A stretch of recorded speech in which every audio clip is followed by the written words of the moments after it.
Hi, I'm Hunter Ellis. I've come to Cambodia to explore the mysteries that still surround a great civilization that existed here over 800 years ago, the Khmer Empire. Its capital, called Angkor, is long gone.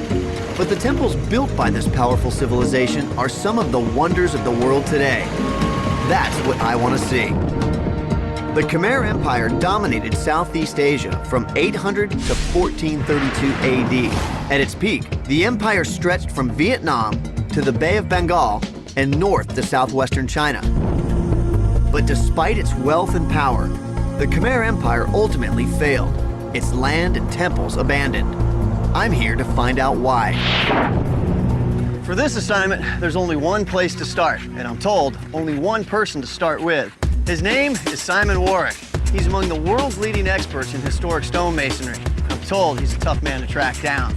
He's an Englishman who lives in Italy, who works with the Germans, who spends a bulk of his time here in Cambodia. Now, he told me to meet him at his office. Well, this is his office. Let's go see if we can track him down. Angkor Wat, Cambodia's most famous temple, is actually a huge complex. Just when you think you're approaching the main temple, you find out that you're only passing through an elaborate gate on the outer wall. This place is absolutely amazing. As you approach the front gate, that's all you can see. But then it opens up to all of this, the main temple, which is still 400 yards away. I'm told that Angkor Wat literally translates to city temple, as it used to be surrounded by an urban landscape that has long since disappeared. Simon works for the GACP, a German conservation project. Its mission is to save this Cambodian jewel from the ravages of time, weather, and human contact. I'm hoping that Simon can help me understand how such a masterpiece could be built and then abandoned. Angkor Wat is in fact the world's largest religious monument. That statement alone grabs your attention, but to see it is to believe it. The path leading ever upwards is a demanding journey, with stairways connecting different terraces on different levels. Finally, the center of the temple. It looks like I still have to head up there. Originally, it was a priest who would come up these steps, and they're definitely meant to be steep because they represent the difficulty of getting into the kingdom of heaven. Simon! Hi. Hey, how are you? I'm all right. Come on up. It's right through there? Through the door, and I'll meet you at the bottom of the scaffolding, okay? All right. Can you imagine coming this way to work every day? Hey, Simon. Hi, great to see you. I covered some serious ground to make it up here to you. Oh, yeah, but it was worth it. Oh, I cannot believe this is your office. Angkor Wat. The greatest religious monument in the world. The magnitude of this place is truly hard to grasp. Angkor Wat tops out at 213 feet, making it as high as Notre Dame Cathedral in Paris. And it holds as much stone as the Great Pyramid of Khufu. And how long did all of this take? Well, that's what's so incredible. It only took 32 years to build. I think if we were to build something like this today, it would take us longer than 30 years. No question. If you compare that with the buildings in Europe, like cathedrals, some of which are much smaller than this, they took 300-400 years. So 10 times the length of time it took to build all of this. Right, and there's a lot more stone here. You know, Simon tells me that it took 50,000 workers to build this extraordinary temple. It's surrounded by a 4-mile moat and crowned by 5 huge towers. But size doesn't begin to measure the real power of Angkor Wat. Well, I've been coming here now since 1994, which is a long time. And you know, every time I come in, I see something new, something different. It's so varied, so complicated, so... Virtually every surface in this temple is covered with exquisite carvings. Surprisingly, these stories come from a faith that originated in India, far across the sea. Incredibly sophisticated, this carving. And they're telling stories from Hindu mythology up here. But how does the Hindu faith arrive in Southeast Asia? Because we're 2,000 miles away from India. Well, religion... It turns out the answer lies in the monsoon winds that carried seafaring Indian traders to the Mekong Delta. Marooned for months before they could ride the monsoons home again, they traveled upriver, passing their religion, art, and architecture onto the local people. The religious community were trying to communicate with people who couldn't read. So they put these images and the stories on the wall so that the people could understand it. What are some of the stories that are being told? Well, this is very interesting. This is an image that you'll find on religious buildings around the world. It's the Last Judgment. Now, I noticed that some of these guys have their faces carved out or destroyed. This figure's particularly unpopular. He's the administrator who actually gives out the sentence. So he's the sort of prison guard who says, you're going to hell. It's not looking too pleasant down there. It's hell. There's 32 different types of hell as well. So is that a superstitious thing over the years that people have come in and destroyed the faces of the demons? That's the local people just saying, bad, bad, I don't like him, bad, bad. Simon tells me that these bas-relief carvings go on for more than half a mile. They're the longest continuous sculptures in the world. It's an awesome sight, but one that may not last. It starts and stops raining at a moment's notice around here, huh? Simon takes me on a precarious path to his current work site to show me the ongoing struggle to keep this civilization from disappearing again. So I just want to show you here, this is what happens if we get here too late. It's gone. Yeah, and when it's gone, all you've got is a rock. Here, we've lost the surface, we've just got geology. Here, we've got history. The carvings. The ravages of time have weakened these carvings. They're now separating from the foundation. How do you keep this from happening when it exists in an environment where it rains like this all the time? Actually, it rains some of the time, and the other time it's really, really hot and dry. So really the key word here is research. You've got to understand exactly why things are happening, and only then can you understand how to treat them properly. But when you have the biggest religious monument in the entire world, is your work ever going to be done? No chance. So what we've got to do is train the guys here to do it by themselves. I mean, this is their heritage. Their ancestors built it. They should be doing it.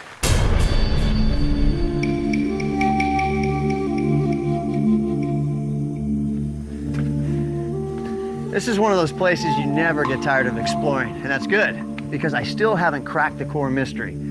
How did a people in the middle of the jungle build one of the greatest stone monuments on Earth? Few places on this planet inspire as much wonder as Cambodia's national treasure, Angkor Wat. But the more I see of it, the more questions I have. Not only did the ancient Khmer construct one of the largest stone buildings in the world, they did it without using any kind of mortar. How'd they pull that off? I'm hitting the road to find out.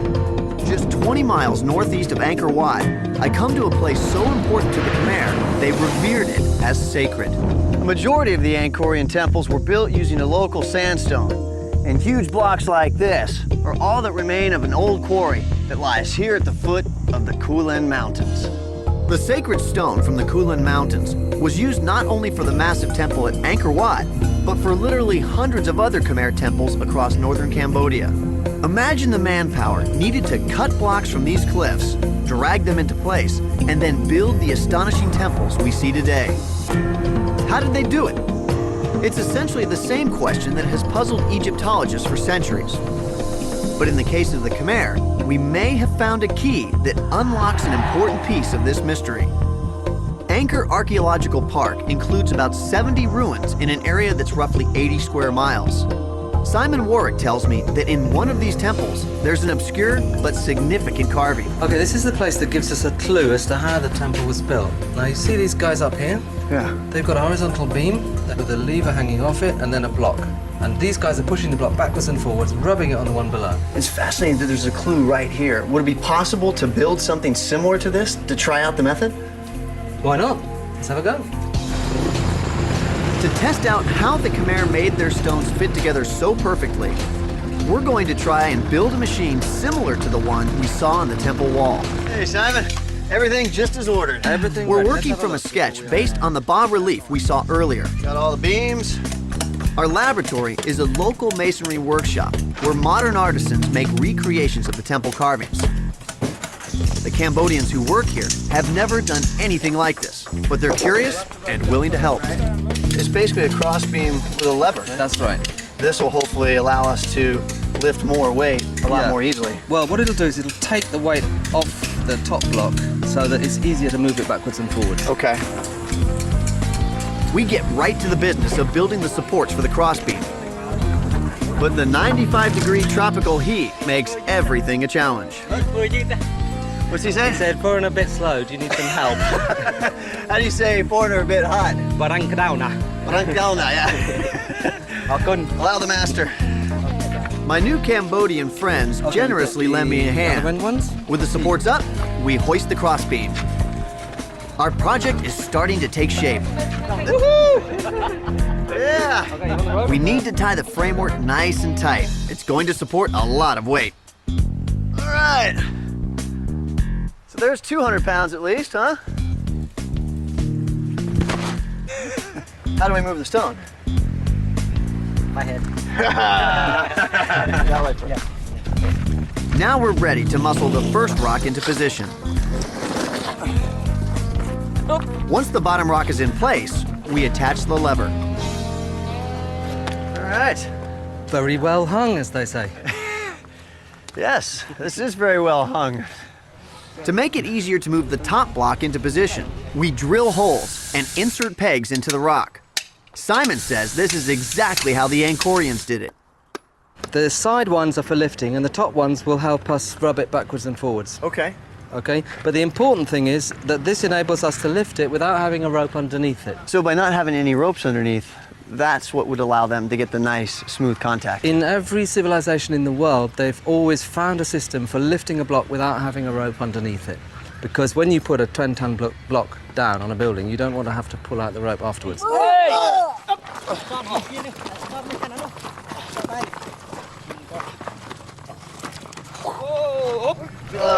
That's it. Whew! We just lifted 400 pounds. The big moment has come. We had a plan, we executed it, and it looks just like the diagram. Ready, guys? Up. Now let's see if it works. This feels really uneven. It doesn't, it's banging the corners. Simon's idea was to use a straight back and forth grinding motion to smooth the rocks. That doesn't work so well. So Shatri, the shop owner, suggests a new way to go.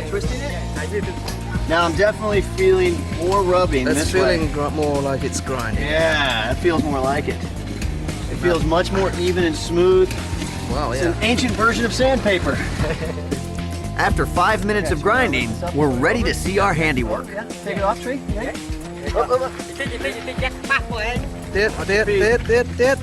Down.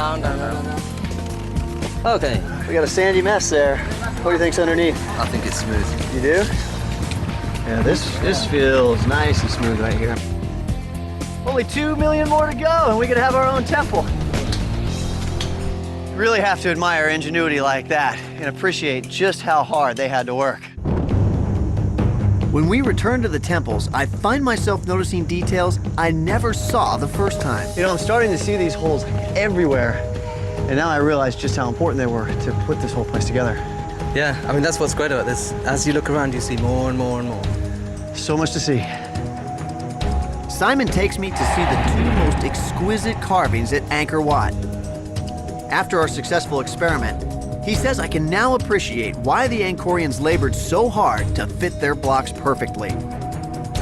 Well, this place wasn't so much planned, carved, and assembled the way places are in Europe. This was planned, assembled, and then carved afterwards. So essentially, we're walking inside of one giant sculpture. Right, now have a look at this. This will give you an idea of what I'm talking about. Ah, this is beautiful. This, for me, is one of the most perfect pieces of carving in the temple. It's absolutely beautiful. And you can actually see the fine seams where they've assembled it right here. These are the joints. You see, she's not made of one single block. She's made of 4 different blocks. How difficult is it to carve multiple blocks stacked on top of each other? If these were just stacked together with a mortar joint, the way we do in Europe, you wouldn't be able to carve over it because it would snap. The fact that they've made a perfect razor contact joint means that these 2 blocks act like one single block. And the pressure between these 2 blocks means that you can run your chisel over and you don't snap off the edge. And I imagine you probably only get one shot because it's already built. I can't imagine how scary it must have been to carve this. If you snap off that nose while you're carving, where do you go from there? And you probably got one less stone carver, because I reckon the king would. What's more, Simon tells me that every little detail in the temple contributes to an overarching cosmic plan. The Khmer regarded their rulers as gods on earth, and this temple was built to represent the Hindu universe in miniature. Its towers symbolized Mount Meru, the celestial home of the gods, and its huge moat, the vast cosmic oceans. But here on Earth, their universe ultimately came crashing down. What went wrong? Angkor Wat. It may be the most beautiful religious monument ever built, and the most mystifying. Completed in 1145, the crown jewel of the Khmer Empire was inexplicably deserted 2 centuries later. The remote location and the relentless Cambodian jungle hid all the region's temples for over 400 years. They were the stuff of legend until 1860, when a French naturalist named Henri Mouot came upon them by accident. When his report hit Paris, these temples became all the rage across Europe, with people talking wildly about a new lost world. I imagine this is what it must have been like when Henri Mouot stumbled upon Angkor Wat. The jungle had reclaimed the stone temple. As you can see, the tree just digs its roots into any openings it can find and grasps onto the stone, creating a silent but deadly slow-motion wrestling match. And given time, tree always wins and destroys its host. It's brutal, yet beautiful. Mouot and other early European explorers didn't believe that ancestors of the natives they met could have constructed these fantastic temples. They credited an unknown race of master builders. But they couldn't have been more wrong. To get a better sense of all the Khmer's accomplishments, I'm meeting up with Damien Evans, the deputy director of something called the GAP. Damien! Hunter, how's it going? Hey, good, how you doing? Good, mate. Come on up the stairs, this way. GAP All right, stands beat for the the stairs. Greater Angkor Project, where archaeologists use sophisticated aerial imaging techniques to peer deeply into Cambodia's past. So this is the very first radar image of Angkor, taken by NASA from a space shuttle in 1994. So I'm guessing that right here is the temple complex, right? That's right. Actually, that little square in the middle there is Angkor Wat. So you can see it shows us for the first time that Angkor was absolutely huge. Next, Damien shows me a new image created by AIRSAR, which stands for Airborne Synthetic Aperture Radar. Its longer wavelengths penetrate the forest canopy to expose much more than meets the eye. It shows us that Angkor was more than just a collection of temples. It shows us that it was a vast inhabited landscape which sprawled over more than 1,000 square kilometers of this area. What is this reservoir right here? That one there is the West Barai. It's a reservoir that's 8 kilometers long, 2 kilometers wide, designed to trap water coming down from the north during the dry season and distribute it throughout the south. This can be quite This hard to map interpret reveals a when the radar remarkable imagery new is very complex. discovery, It's difficult to an know what's going extensive on. system That's of why I've waterworks used it to hidden create for this much more centuries in detailed the map here. Cambodian landscape. So in this map you can see much more clearly the detail and the sophistication of the water management system. You see dozens and dozens of canals. In fact, you can trace the flow of the water through this network from this area here through this very complex system in the middle and then dispersed throughout Angkor to the south. This is great because down on the ground you'd have no idea that any of this exists. Yeah, look, even archaeologists have trouble making sense of this landscape from the ground. What you really need to do is get up in the air and have a look at things from an aerial perspective. Sounds like a great time for a little airborne reconnaissance. Damien and his colleagues have recently released a major new study. Turns out, Angkor Wat was just a small part of the largest settlement in the pre-industrial world. And arguably, the Khmer's greatest achievement was not their temples, but what they could do with water. So what we can see down here is the West Barai. This is the largest reservoir in the Khmer Empire and holds about 50 million cubic meters of water. Absolutely massive. How was this created? Did they dam up a certain part of it, or was this all hand dug? A little bit of both, actually. The downslope side was probably a dam originally, and then they formalized it into making it a huge rectangular reservoir by mounding up earth all along the sides of it. So this was pure hard labor right here. Absolutely. Just like any task on the landscape here, it's completely flat, so anytime you see something like this, it means that they've just poured thousands and thousands of people into remodeling the landscape in that area. I mean, when you think about 16 square kilometers of a reservoir in the 12th century, that's a huge engineering feat. The engineering here is unparalleled. You don't see it really anywhere else in the pre-industrial world on this kind of scale. Turning north, we fly over ancient rice paddies whose boundaries were set 1,000 years ago. What we can see crisscrossing the landscape here is an incredible system of water management that really doesn't exist anywhere else in the ancient world on this kind of scale. Is that what this is right here in front of me? Right. This is actually the main feeder line of water from the headwaters where the rain falls in the Kulan Mountains to the north and transporting it right down into the central temple district. You know, archaeologists have always known about these huge temples. For at least 100, 150 years they've been well studied. What we've been able to do using remote sensing and using this NASA radar imagery is to really come to terms with the scale and the complexity of this water management system. With Damien's help, I now see the landscape is full of clues to the past. It's amazing to consider the skills of these ancient Angkorians. When I first saw the temple of Angkor Wat, I was blown away. But I literally thought that was all there is. But now I realize after being up here in the air that it's part of a greater civilization that goes on and on as far as the eye can see. It truly is very impressive. From the Kulan Mountains to the temples and rice fields below, this intricate scheme of 1,100 square miles of irrigation and reservoirs gave the Khmer year-round harvests. It made it possible to feed a population of up to 1 million people and brought its rulers vast wealth. From this perspective, we can clearly see how they mastered their environment and even catch a glimpse of a temple still shrouded in jungle foliage. And how many people have ever been to this temple, you think? Maybe half a dozen people, I think, would have been to this temple on the ground. And this area is littered with things like this. This is one of several hundred temples like this. So right now we're heading up to the north of Angkor towards the Kulan Mountains, which is the source of the water for the Siem Reap River, which feeds the central temple zone. What you're going to see up here is pretty impressive. Our pilot goes in for a close-up before landing us on top of the mountain.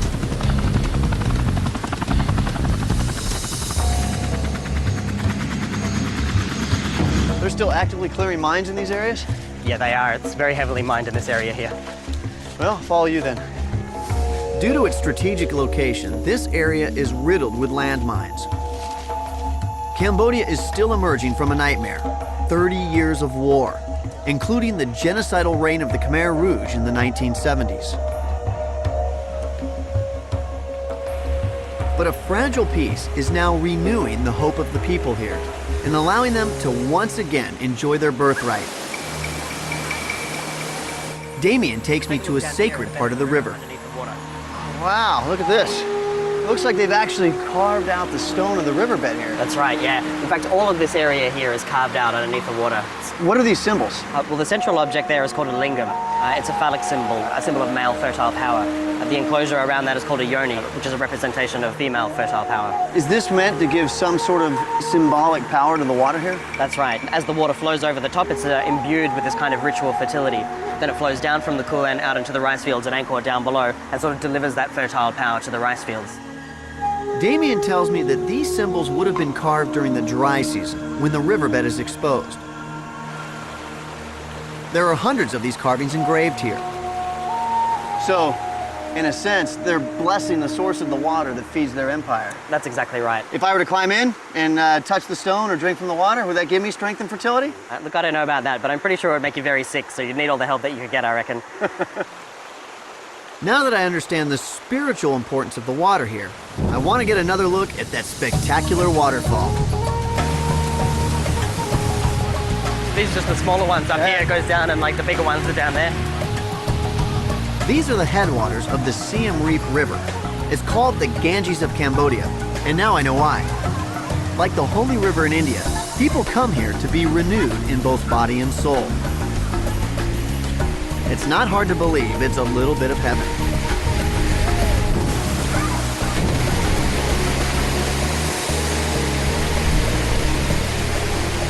Woo! It is so forceful underneath that waterfall, but you can't appreciate it until you're actually standing right under it. And this is the exact same power that fueled the Khmer Empire. It's absolutely amazing.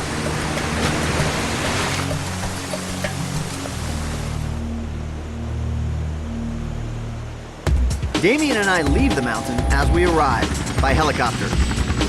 Driving back into town, he explains how water and rice were the keys to the Khmer success. Would they have used the canals for agriculture? Traditionally, people have denied that that's the case. But increasingly, what our mapping work and what our excavations are showing is that these canals were very tightly integrated into the rice agriculture system here at Angkor. Well, you would have needed a big army to build an empire that was that huge, and rice would be a cheap way to feed them.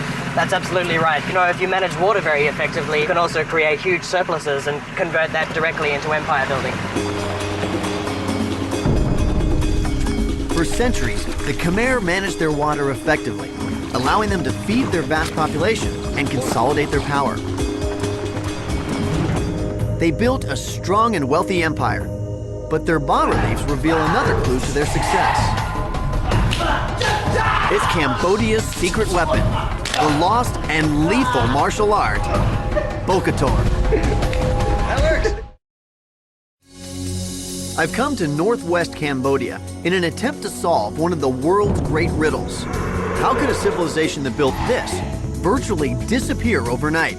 Their masterpiece lost to the jungle for over 400 years. Angkor Wat's rediscovery in the 19th century gave evidence once again that history is usually defined by those with the power. The ancient Khmer inscriptions found on many of these temples proclaim the greatness of the kings who built them, but they tell us very little about the daily lives of the Khmer people. But it was, after all, the ancient Khmer people who built the rice fields, canals, reservoirs, and temples that distinguish this civilization. And it's their features that are reflected in the faces of Cambodians today. To learn more about the Khmer, past and present, I've come to the old market in downtown Siem Reap. We have the fish, vegetables, and meat, all different kinds of fruit. Kin Po Tai is a cultural expert who grew up in this town. These are on the bas-relief of the temple. So this one is right here. Yeah, it's been preserved for 1,000 years. It's simple. It's just salted and dry out in the sun. Tai tells me that many things we see around us have changed surprisingly little in the last millennium. And the proof is carved in stone just a few miles down the road. So this is the second largest temple in Angkor after the Angkor Wat, and it's the Bayon. It's one of the most famous temples as well in Angkor. Tai tells me that the Bayon is actually a Buddhist shrine. It was built in the 12th century by a Khmer king who converted to this new faith when it swept through Southeast Asia. The Bayon is famous for the more than 200 giant faces atop its 54 stone towers, and for its unique wall carvings. These look a lot different than the ones over at Angkor Wat. Yes, because here's more about the everyday life of the people and the histories of war and way of life. It's like a window to its past. What do some of these things show us here? All here you see the market. This is a lady selling fish. So we were at the old market today, but this is the really old market, That's correct. This is the old market. Is this some sort of gambling scene right here? Yes, it is cockfighting between the Chinese or the Khmer here. So it's Khmer versus Chinese cockfight, and everyone's placing their bets. That's correct. My money's on the Khmer. And the Khmer. These stunning reliefs immortalize a civilization. The lady's giving birth here. From the wild boar fights to the construction of their temples. With the thousands of relief we have here at the Bayon, it seems like we have a very good idea of what life was like back in the 12th century. But are there any written accounts from outside the Khmer Empire that would corroborate all of this? Yes, there was only one written account, but not by the Khmer peoples who live here. It was written by Cho Takwan, a great diplomat who arrived here in 1296, 1297, and he spent years living in the city here. So he experienced life here and wrote about it, and it matches what we see on the walls. That's correct. Cho Tao Kwan's journal of Khmer life at the end of the 13th century has been invaluable to historians. But many suspect that he was more than a diplomat, that he was in fact a spy. As an agent of his own powerful empire, Zhou casts a wary eye on his host's military capabilities, for good reason. Temple carvings at the Bayon clearly show that the Khmer were a ferociously warlike people.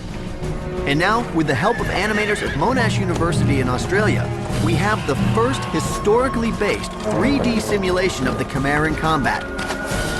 Here against their arch-enemies, the Cham, who came out of what is now Vietnam. Behind every great empire is a great army. But this scene indicates that their success may have had less to do with superior tactics and weaponry than it did with the ferocity with which they fought. A Khmer character trait still very much on display.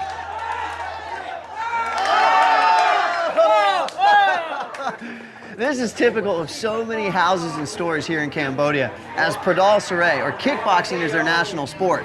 But we've uncovered a form of fighting that even these martial arts fans haven't heard of. It predates modern kickboxing and goes back to the time of the Angkorian warrior.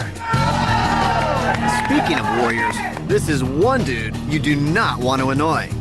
Adventure journalist Antonio Graceffo has literally fought his way around the world, but he came here to Cambodia to seek out the original martial art of Southeast Asia, the lost discipline of Bokator.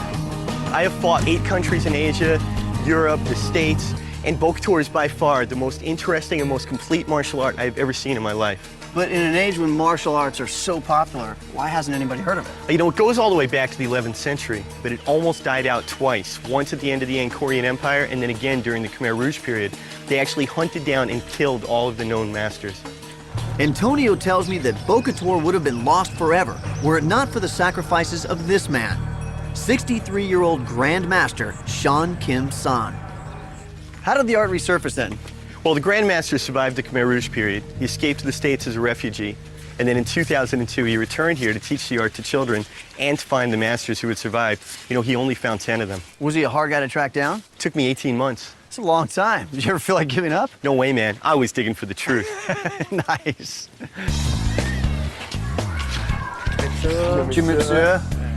Why is Bokator the best martial art? Bokator ដូចជាយើងវាយដល់យើងវាយចុះពឹមពឹមចាប់លើកឡើងមកពឹមយកទាញមកកាត់ក I'm a believer, but what does that mean? He said our Khmer Bokator is the best because we got so many techniques. We can use our elbows, we can use our fists, we can kick, we can knee, he can twist, he can bend, and he can kill. The Grand Master brought up 10 of his top students from Phnom Penh to our meeting place, a Buddhist monastery near Siem Reap.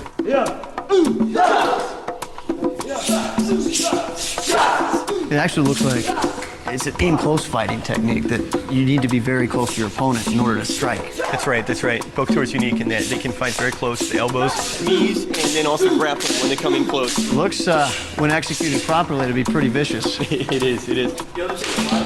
After they finish group training, the master works with his 2 top students so I can see his moves up close. Yeah, using that elbow right against the throat there, huh? That's pretty much his signature movement, is that quick elbow strike. Ooh. See that? Yeah, I mean, it's all quick and body control, huh?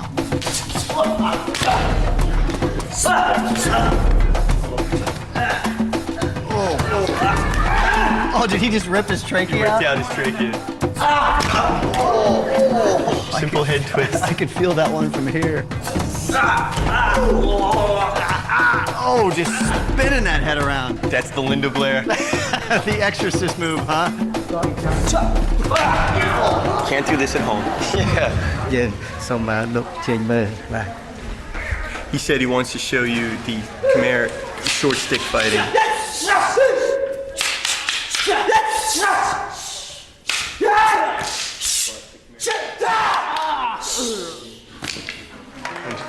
So you want to try some?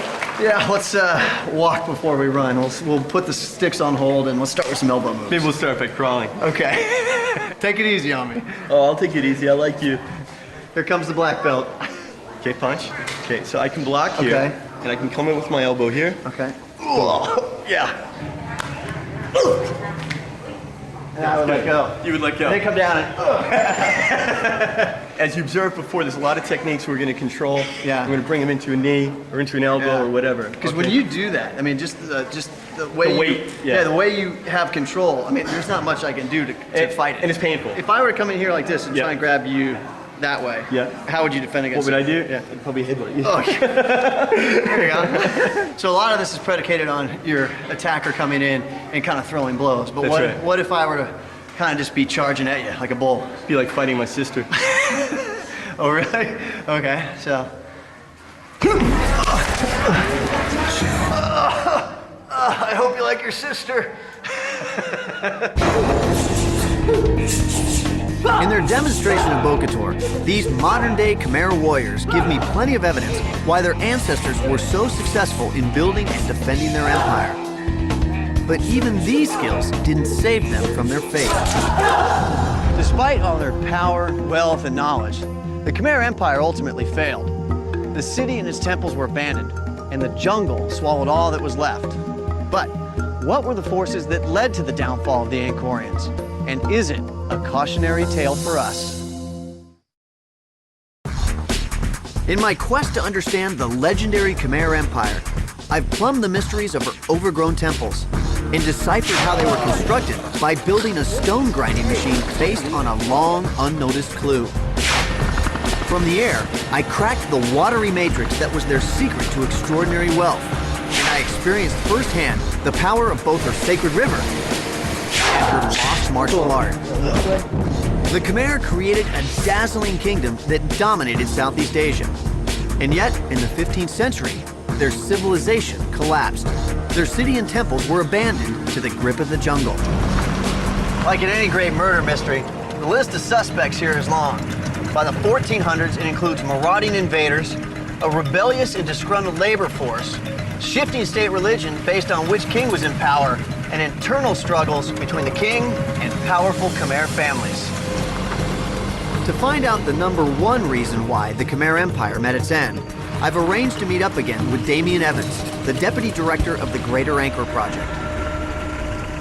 All right, so I have a few questions for you. Sure, fire away. Well, I'm completely impressed with how sophisticated the Khmer Empire was. But what happened? How did they disappear? Well, the thing that you have to remember is that in the collapse of civilizations, there's rarely just one factor that you can point the finger at.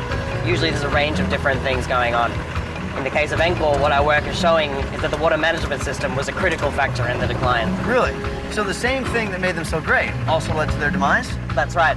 The water management system started off very simple, and then over the centuries became more and more complex and difficult to maintain, and this in turn caused problems for the fundamental basis of their economy, which was rice agriculture. According to Damien, one thing led to another. Overplanting of rice fields led to deforestation, which led to soil erosion, which caused huge amounts of debris and sediment to rush downstream, blocking up the canals and reservoirs. Raging and flooding broke down the entire man-made watershed. The result? Famine in a city of as many as 1 million people. Hang on. All right. That looks like a great way to cool off. Yeah, the water actually comes from the Siem Reap River way down here. Now, is this water wheel something that you guys built yourself? No, I'm not exactly sure who built this, but in any case, it's just a hypothetical reconstruction of technology that they may have used during the Angkor period to move water from very low places up to much higher ground. It's important to remember that this is not a natural river. This is an artificial canal which was built by the Khmer people. So this is one of those canals we saw from the helicopter. Exactly, yeah. This is the big one that we saw from the helicopter yesterday. The important thing about this site is it shows us the difference between the water level of the river way down there and the original level way up there where we got out of the Jeep. As the water receded, ancient technology like this could not have kept pace with the needs of the Khmer. As you can see, not a huge amount of water actually comes out of this. These little tubes and the water that they contain obviously wouldn't have been enough to fill rice fields or the moats of temples like Angkor Wat on a regular basis. So what we're seeing is a drastic change in the canal structure over time. Exactly, yeah. I mean, this is just a very clear example of a river down cutting. And if you have the water down there and the rice fields and the moats that you need to feed the water into are way up there, then obviously you're going to end up in deep trouble. This is just one example of it here, but probably the clearest example of it is just up the river a little bit. We should go take a look. Okay. To see hard evidence of what brought down the Khmer, Damien and I jump in a boat.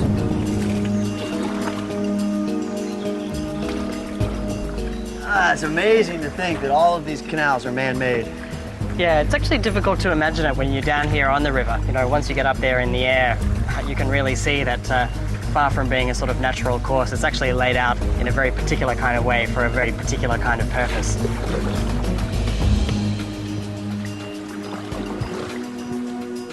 Damien points out that this hill represents the difference between what the water level of the river once was and what it is today. So what do we have here? Believe it or not, this is actually a bridge. These are its arches right here. Would this then be the bridge for the canal that we just came up from? Exactly. 1,000 years ago, the water would have run straight down through here and passed beneath these arches onto the other side. So we're standing on the original bed of the canal. That's right. Increasingly, as the years went on, the water level cut down into the landscape and just basically ended up going around this bridge, meaning it was completely ineffective. This is a drastic change. Yeah. Is this happening all across the empire? It is. The thing is, when you start to get unpredictable water flows, things like flooding, too much or too little water, which starts to cause this down cutting and these diversions in the rivers, then all of a sudden you end up with extremely serious problems. Is it fair to conclude from all of this that the Khmer could have over-engineered their empire? I think with the evidence that's coming to hand now from excavations and from the aerial surveys, I think it really supports that conclusion. So I think what you're saying is probably a fair assessment of what actually happened here. The widespread failure of the Khmer's complex water system also left them vulnerable to attack.